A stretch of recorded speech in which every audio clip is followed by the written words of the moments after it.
Ahora sí. Ahora sí. La primera práctica y la clásica es bloqueo neuromuscular. Hace un par de años ha habido en relación a este tema el Premio Nobel de Medicina y Fisiología. Para ver el bloqueo neuromuscular, simplemente un pequeño repaso del movimiento voluntario. En esta práctica nosotros queremos inhibir, entre comillas, el movimiento voluntario, porque no va a ser voluntario en el caso del sapito. El movimiento voluntario está dado principalmente, no única, pero principalmente por la vía corticoespinal. Actualmente se supone, o actualmente se sugiere decirlo vía corticoespinal y antiguamente vía piramidal. Va a ser el principal responsable del movimiento voluntario y, como su nombre lo dice, va desde la corteza cerebral hasta la médula espinal. Y en su mayoría, pero nuevamente no totalmente, va a tener una decusación, va a ir hacia el lado contralateral. Pero esta vía piramidal, que inicia en la corteza, va a iniciar específicamente en las áreas motoras de la corteza, que se dividen fisiológicamente en área motora, premotora y suplementaria. ¿Qué cosas es lo que hace la suplementaria? ¿Qué cosas es lo que hace la motora? ¿Qué cosas es lo que hace la primaria? Ese no va a ser nuestro tema, pero sí que va a iniciar ahí, en esta corteza que se encuentra en el lóbulo frontal. Y en esta corteza que, en este caso, va a tener 5 capas. Y algo que sí nos va a interesar es que, tiene 6 capas, pero en la 5ª capa de la corteza van a ser una neurona peculiar. Van a ser una neurona que es de las más mielinizadas de todo nuestro cuerpo, de todo nuestro sistema nervioso. Tiene tanta mielina que es gigante, y la descubrió Betz, y le llaman la neurona gigantopiramidal de Betz. Va a transmitir impulsos nerviosos de hasta 120 metros por segundo. Seguimos con nuestra vía corticoespinal. Nace en la corteza, viaja, una de ellas, la neurona gigantopiramidal de Betz, y va a ir hacia la médula espinal. En la médula espinal, en el asta anterior que es la responsable de la parte motora de la médula espinal, va a ir hacia el músculo, y el músculo le va a decir: oye, musculito, tienes que contraer. En esa partecita, en la unión entre el axón de la motoneurona alfa, o motoneurona inferior, y la placa muscular, o sarcolema, es donde nosotros vamos a actuar en la práctica de hoy. Vamos a analizar esa sinapsis, en la cual va a estar conformado por el terminal axónico, el vetum axónico, el espacio sináptico y el sarcolema, que viene a ser la membrana celular de la célula muscular. La motoneurona alfa nace en el asta anterior de la médula espinal y su botón axónico hace sinapsis con el sarcolema. Un pequeño paréntesis acá. Sinapsis, clásicamente en los libros está dicho como la comunicación entre 2 neuronas. Y por acá un alumno te va a decir: profe, comunicación entre 2 neuronas, pero acá nos dice que se comunica la neurona con el músculo. Entonces, el músculo no es una neurona. Un término más adecuado sería que sinapsis es la comunicación entre 2 células excitables.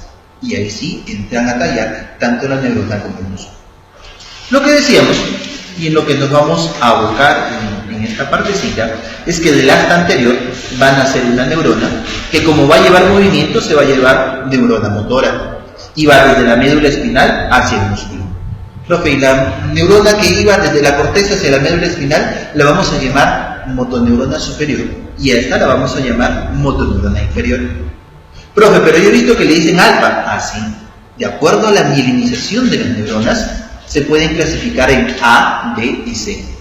Las A son las que tienen mucha mielina, las C las que no tienen, las B más o menos. Dentro de las A hay subgrupos: alfa, beta, delta, gamma, epsilon, de acuerdo a la cantidad de mielina que tienen. La alfa es la que tiene más mielina entre las que tienen mielina. Profe, entonces, si a esto le decimos motoneurona alfa, nos están diciendo que es una neurona que pertenece al grupo de las neuronas con mayor mielinización en nuestro sistema nervioso. Para que se comunique, para que se dé esta sinapsis, la sinapsis es de tipo química, la otra sinapsis es la eléctrica. Y si decimos una sinapsis química, tiene que haber un neurotransmisor, una sustancia química, que en este caso va a ser la acetilcolina.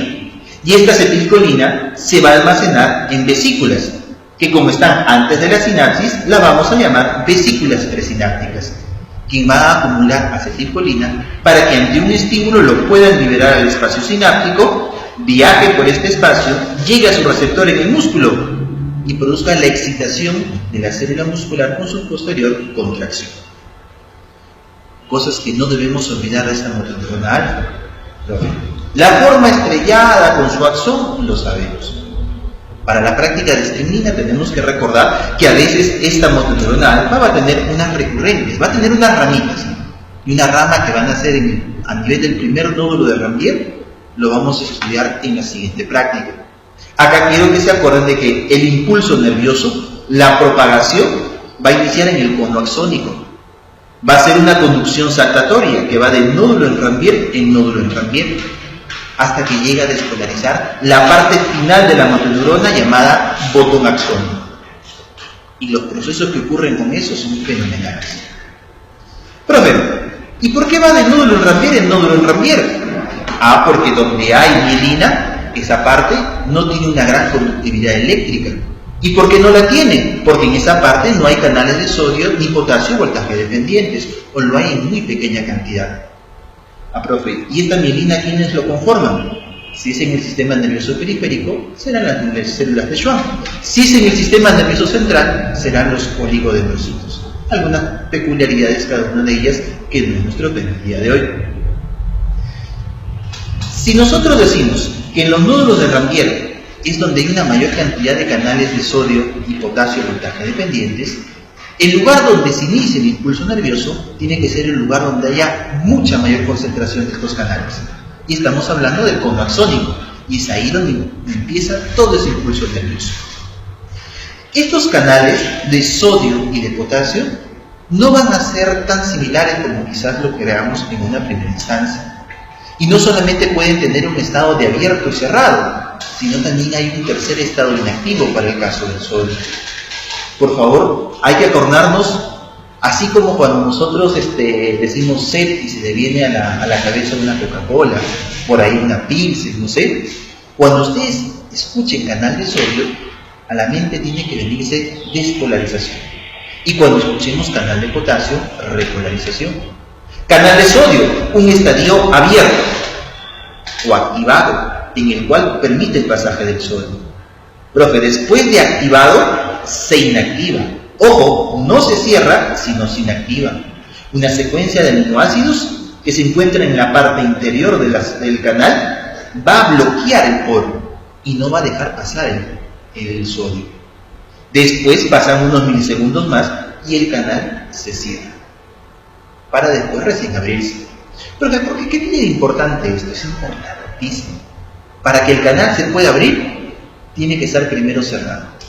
Por ejemplo, cuando ustedes han escuchado el periodo refractario, es cuando tú pones un impulso cuando el canal está así. No lo puedes abrir este canal. ¿Por qué no lo puedes abrir? Porque no está cerrado. Tiene que pasar un tiempo primero para que se cierre. Cosa que no pasa con el potasio. Y cosa que va a ser similar a lo que ocurre con el receptor nicotínico. La exocitosis, el proceso de liberación de la acetilcolina, se da gracias al influjo, gracias a la entrada de calcio en la terminal axónica. Por eso acá vienen los nombres un poco raros. El impulso nervioso que viaja de nódulo en Ramvier en nódulo en Ramvier, llega un momento en que va a arribar al terminal axónico, a la parte más dilatada de este axón, que se encuentra en forma de un botón, y por eso viene su nombre. Y que cuando llega ahí, va a producir una despolarización de la membrana que va a abrir unos canales de calcio. Canales de calcio voltaje dependientes. ¿Dónde hay más calcio? ¿Adentro o afuera de la célula? Afuera. Y si yo abro unos canales, por diferencia de concentración por un gradiente, este calcio empieza a ingresar. Y de manera muy resumida, el calcio que ingresa va a producir que las vesículas que se encuentran en la parte final del axón, conteniendo acetilcolina, liberen su contenido hacia el espacio sináptico, para que luego vaya hacia la membrana celular. Y los nombres raritos que les decía. Esas vesículas pueden estar en un pool de reserva o en un pool de ataque. El pool de ataque es el pool o la cantidad de vesículas presinápticas que se encuentran libres en el citoplasma. Hay otras que se van a encontrar ancladas al citoesqueleto. Algunas preguntas clásicas del examen. ¿Cuál es la primera proteína que va a actuar? Profe, la sinapsina. ¿Qué es lo que sucede? El calcio ingresa y dice, oye vesícula, tú estás unida al citoesqueleto. Entonces yo me voy a unir a la calmodulina, voy a fosforilar a la sinasa 2 y te voy a liberar del citoesqueleto. Y dentro de lo primero que va a hacer el calcio en ingresar es fosforilar a la sinasa 2 dependiente de calmodulina. Calcio se une a la calmodulina y va a fosforilar a la sinasina y lo va a liberar. ¿Acá? Profe, ya están libres, ya tengo mis vesículas libres en el citoplasma. Ahora yo quiero de que vayan hacia la parte final del axón, de que se fusionen y que liberen su contenido. Para hacer eso, vamos a tener algo que me gusta llamarle proteínas policías de tránsito, porque van a indicar, por medio de fosforilaciones, de que esta vesícula sigue el recorrido hasta la parte final del axón. Esas proteínas son, por ejemplo, el RAP3, RAP27, que se encuentra unido a la membrana de la vesícula presináptica, el RIN, el MUN13, y nos salteamos por ahí al MUN18. Estas tres primeras proteínas más el MUN18 van a pertenecer a proteínas del priming, de su término en inglés, que va a corresponder a esta fase del proceso. Si se dan cuenta y están graficados, estas proteínas se van a encontrar en los lugares juntos, adyacentes, cerca, al costadito de los canales de calcio. El Galton lo llama barras densas a la parte del terminal axónico en donde hay una mayor concentración de canales de calcio y voltaje dependiente. Porque por acá entra el calcio y el calcio va a activar a estas proteínas. Cuando las activa, estas proteínas forman un complejo y al formar este complejo hace que la vesícula se acerque. Y cuando se acerca va a hacer de que se unan otras proteínas por acá. Este MUN18, al ser activado, va a permitir la iniciación de la fusión, de la unión de las proteínas del SNAP, que vamos a hablar dentro de unos momentos. La proteína del SNAP, las proteínas del SNAP son un complejo cuaternario, porque está formado por 4 proteínas, pero son solamente 3 diferentes. La sinaptobrevina, o proteína de membrana asociada a vesícula PAM, que se encuentra en la vesícula presináptica, y también la sintaxina, que se encuentra en la membrana terminal del axón. Estas dos proteínas son proteínas transmembranas que van a atravesar la membrana correspondiente, sinaptobrevina y sintaxina. Y tenemos 2 proteínas ancladas a la membrana terminal del axón, que son los COSES-NAP25. Cuando se está produciendo el priming y se une esta vesícula a la membrana, sale el MUN18 y estas proteínas se unen. Tienen un delta de G, la energía de Gibbs de ellos es recontra negativo. Quiere decir que va a tender a su unión y va a liberar energía que nos va a servir para el proceso de fusión. Pero no solamente van a actuar ellas, creo que no está, pero también van a actuar la sinaptotacmina. Oye, profe, cuando yo estoy uniendo esto y el calcio está entrando, activando estas proteínas del priming, también va a unirse a la sinaptotacmina. Al unirse esta sinaptotacmina, se va a unir a la membrana y va a hacer de que esta vesícula se una aún más. Una serie de proteínas que van a actuar para el proceso de la exocitosis, hasta que se produce su unión, su fusión y la liberación al espacio sináptico. Antes se pensaba que la vesícula presináptica se podía unir a cualquier parte de la membrana terminal. Ahora se sabe que no. Tienen que unirse esto con esto. Da una especificidad al sitio de unión. Hay un lugar específico en la membrana en donde se tienen que unir las vesículas presinápticas. Esto de acá tiene una alta conservación filogenética. En todas las especies se produce bajo el mismo mecanismo. Tiene mucha conservación a nivel de la evolución. ¿Qué quiere decir SNAP? Para los curiosos, solo metil, impacto, attachment, protein receptor, todo eso. Mejor lo llamamos SNAP. Pero se libera la acetilcolina, porque todo eso para que se libere la acetilcolina. ¿Vale?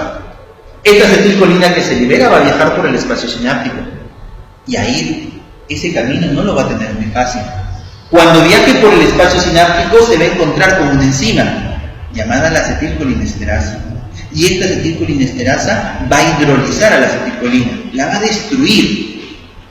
Tanto en la acción de esta acetilcolinesterasa que se dice que aproximadamente el 50% de la acetilcolina liberada no va a llegar a la membrana celular del músculo. Solamente llega a la mitad, aproximadamente. Y esta mitad es la que se va a unir a su receptor de acetilcolina o receptor nicotínico, para este caso del músculo estriado esquelético. Profe, ¿y es la única la enzima acetilcolinesterasa, la única que va a hidrolizar a la acetilcolina? No, acuérdate que siempre hay otra. Esa otra es la pseudoacetilcolinesterasa. Pero a nivel de la membrana celular del músculo, a nivel de esta placa neuromuscular, se encuentra en muy pocas cantidades. Tampoco que llegue a ser despreciable. Más o menos, en resumen, todo el proceso. Se despolariza la membrana, abre los canales de calcio, ingresa el calcio, hace que las vesículas vayan hacia la exocitosis, liberando la acetilcolina, y la acetilcolina viaja por el espacio sináptico, se encuentra con la acetilcolinesterasa, unas son hidrolizadas y otras llegan al receptor nicotínico. Receptor nicotínico que va a pertenecer a la gran familia de proteínas de receptores pentaméricos, formado por 5 subunidades. Esas 5 subunidades van a ser las subunidades 2-alfa, una beta, una delta, y acá un error clásico de Gano. El Gano le pone la otra subunidad gamma. La subunidad gamma es en los receptores nicotínicos de los recién nacidos. Aproximadamente a los 4 o 5 meses, tus receptores sufren una isomerización, llamándose ahora subunidad éxito. Este es un error muy clásico de muchos libros de fisiología, que felizmente no de farmacología lo corrigen, pero en la fisiología sí es un error pesado. De estas 5 subunidades, van a ser cada uno de ellos un cilindro formado por 4 cilindros más pequeños. Estos 4 cilindros van a ser sus dominios M1, M2, M3, M4. ¿Vale? Profe, el receptor nicotínico es un túnel formado por 5 columnas y cada columna a su vez es formado por 4 columnitas. Cosa curiosa de esto. La acetilcolina se va a unir específicamente a los lugares adyacentes a las subunidades alfa. Pero que tengo 2 subunidades alfas, para que se active este receptor nicotínico necesito que se unan 2 acetilcolinas. Cuando se une la acetilcolina a las subunidades alfa, va a producir un giro de 15 grados de la subunidad M2, este que está acá calatina. Y al producirse este giro de 15 grados, hace que se abra un poro de aproximadamente 0.7 nanómetros, ideal para que pueda pasar el sodio. Es por eso que la selectividad para el sodio es gracias al tamaño de este poro. Por ahí también pasa potasio, por ahí también pasa calcio y seguramente otros electrolitos, pero en su gran mayoría lo que va a pasar va a ser sodio. Como entra sodio, profe, el sodio va a despolarizar. Adentro es negativo, y si entra sodio, entonces entrará positivo. Estoy despolarizando la membrana.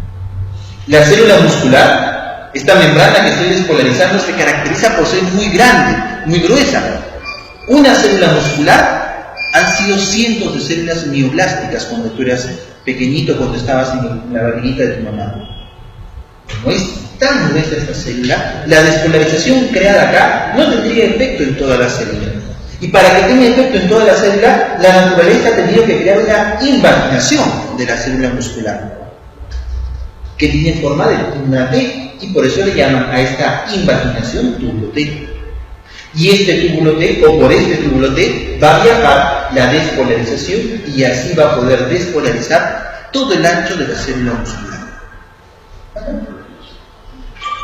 Cosa curiosa, en el músculo esquelético siempre nosotros vamos a tener al túbulo T rodeado por 2 retículos sarcoplasmáticos.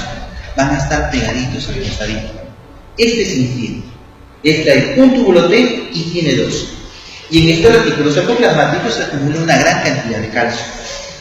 Cuando se despolariza el túbulo T, va a activar a los receptores de hidropiridina, que activan a los de ranodina y que producen que salga calcio.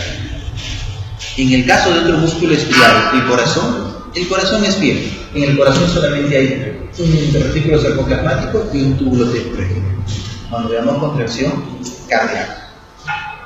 Estos receptores de hidropiridina que les decía Son llamados, cuando ven el corazón, los canales tipo E.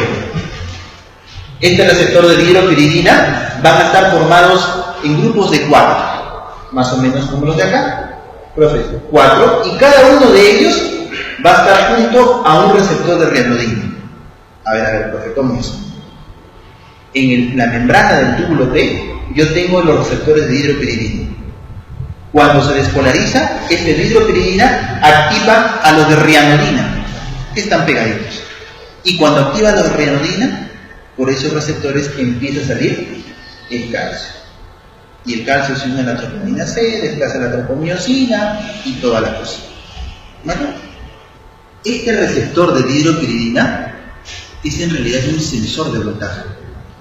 Cuando se activa este receptor de dihidropiridina, va a estar mecánicamente unido en reposo a una parte del receptor de rianodina llamado pies de rianodina. Por cada receptor de rianodina va a tener 4 pies. Y cada uno de esos pies va a tener un cambio conformacional por un efecto mecánico, un efecto alostérico, cuando se une o cuando se activa con el cambio de voltaje el receptor de dihidropiridina. Entonces, este receptor de dihidropiridina se activa por el cambio de voltaje, se produce un cambio en la conformación del receptor de dihidropiridina y al moverse este, mueve el pie de rianodina. Y al mover el pie de rianodina, abre este canal por el cual va a salir calcio. Sale calcio y va a producir la contracción muscular. Adentrémonos un poquito más. Recuerdan que le dije que se unían dos acetilcolinas a un receptor nicotínico y este producía el cambio de voltaje. Cuando producía este cambio de voltaje, en su recorrido va a encontrar también canales de sodio voltaje dependiente. Y estos canales de sodio voltaje dependiente se abren y permiten el ingreso de más sodio y va a potenciar. En realidad este receptor de nicotina va a ser el nicotínico más que responsable de la despolarización, va a ser como la llama que va a activar la secuencia para que los receptores o los canales de sodio se activen y me propagan todo esto. Otra cosita, así como por ejemplo el calcio sale, cuando el músculo se relaja, el calcio tiene que entrar. ¿Quién lo mete? El cerca. Tú tomas mucho café, aumenta tu presión muscular. ¿Por qué? Porque inhibe este cerca. Si yo inhibo este cerca, el calcio está acá, y si el calcio está acá, está produciendo la contracción muscular.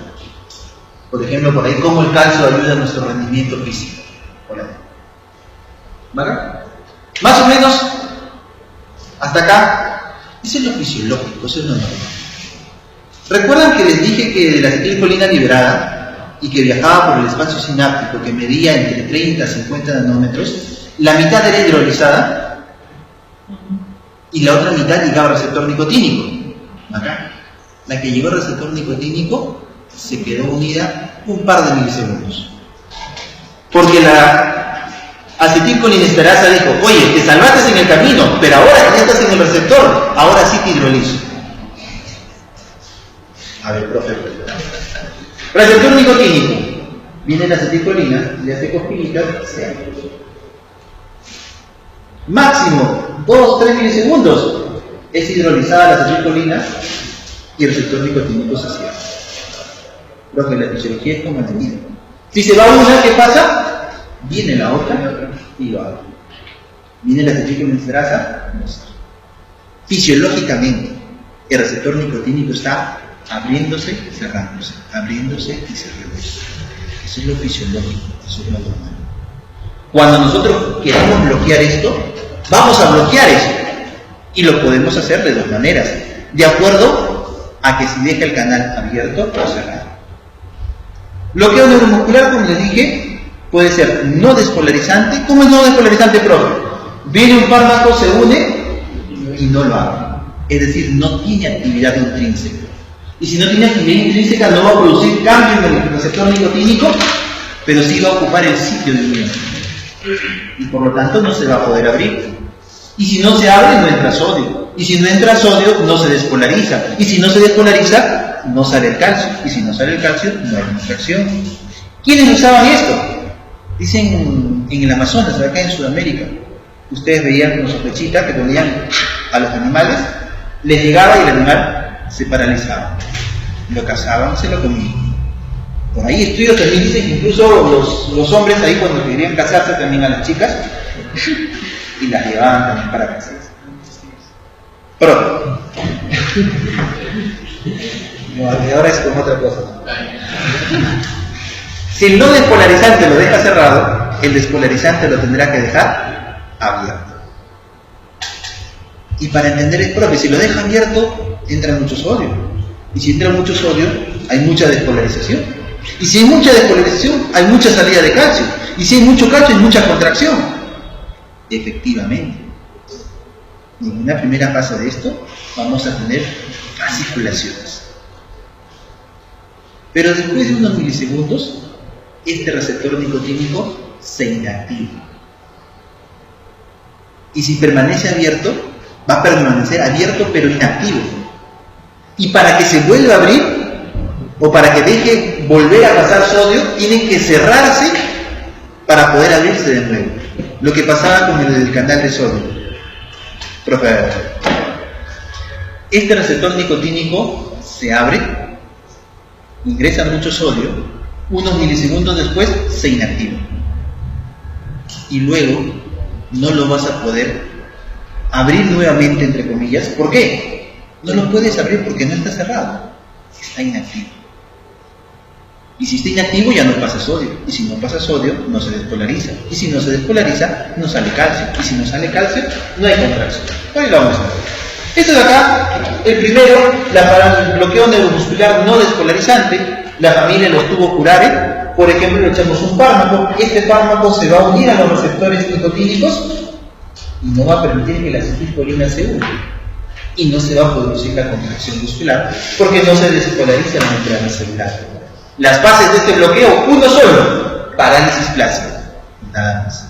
En cambio, con el bloqueo despolarizante, profe, mira, yo le he hecho este fármaco, acá hay un montón en los no despolarizantes. En los despolarizantes, solamente aprobado por la FDA, la succinilcolina, antiguamente llamada acetilcolina. Profe, yo le he hecho la succinilcolina, se une a los receptores, se une a la subunidad beta, y produce una fuerte unión con una fuerte apertura del canal.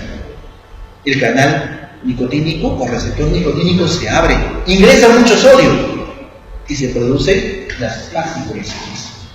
Duran máximo 30 segundos, máximo. Después el receptor nicotínico se inactiva, ya no deja pasar el sodio, y como ya no lo deja pasar, ya no va a haber más despolarización. Y entramos a la segunda fase, parálisis plástica. En su guía, normalmente ustedes ponen cuáles son las fases de bloqueo neuromuscular. El que usamos es el despolarizante, parálisis plácida fasciculaciones y parálisis plácida. Estos dos. Esto que lo hemos visto, lo tenemos que hacer en el sapito.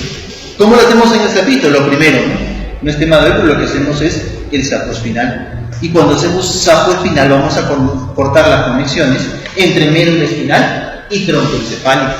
Por acá les traigo una fotito de cómo es el sistema nervioso central del sapito. Profe, ya no vamos a utilizar sapo descerebrado, porque está demostrado, incluso en el Gaikon de la edición antigua, ahí lo dice, de que el sapo descerebrado produce dolor. Es decir, cuando el sapo está descerebrado sigue sintiendo dolor. Hay señales inminentes que el sapito está sufriendo. Ya no podemos hacer sufrir al sapito. Acá le hacemos el sapo espinal. ¿Cómo lo agarramos? Profe, el sapito. Ya vamos a meternos un poco a la parte aplicativa.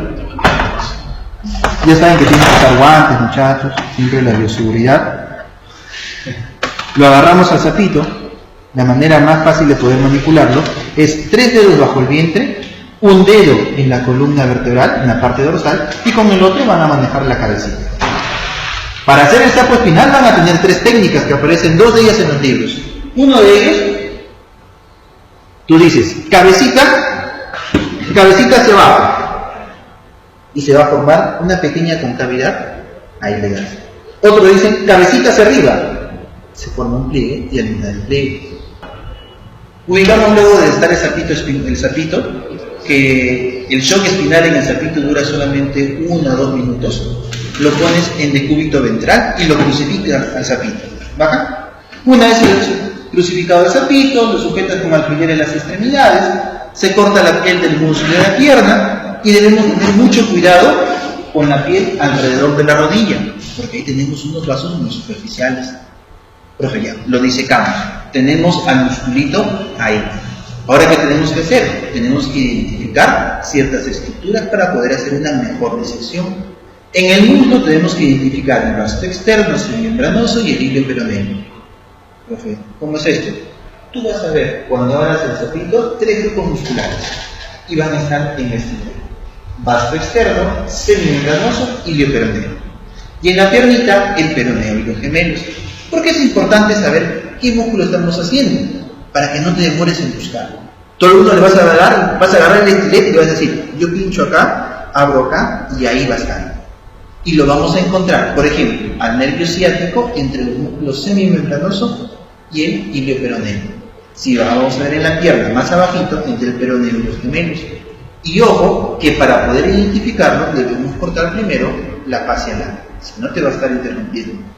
Una vez que hemos identificado el nervio ciático, lo vamos a encontrar dentro del VAM, vena, arteria y nervio. Una vez hecho dentro del VAM, tenemos que separar al nervio ciático con él. Eso también, mucho cuidado de que se vayan a volar los vasos. Y luego de hecho esto, tenemos que aplicar los estímulos al músculo, al nervio. Tenemos que ponerle la succinilcolina y luego tenemos que volver a aplicar los diversos estímulos previa amarradita de la pandilla. Esto ya lo vamos a ver más con los sapitos, ¿correcto? Para terminar esta parte, nada más para que vean cómo está distribuido el nervio ciático, cómo están los músculos, para tener una idea de cómo lo podemos encontrar.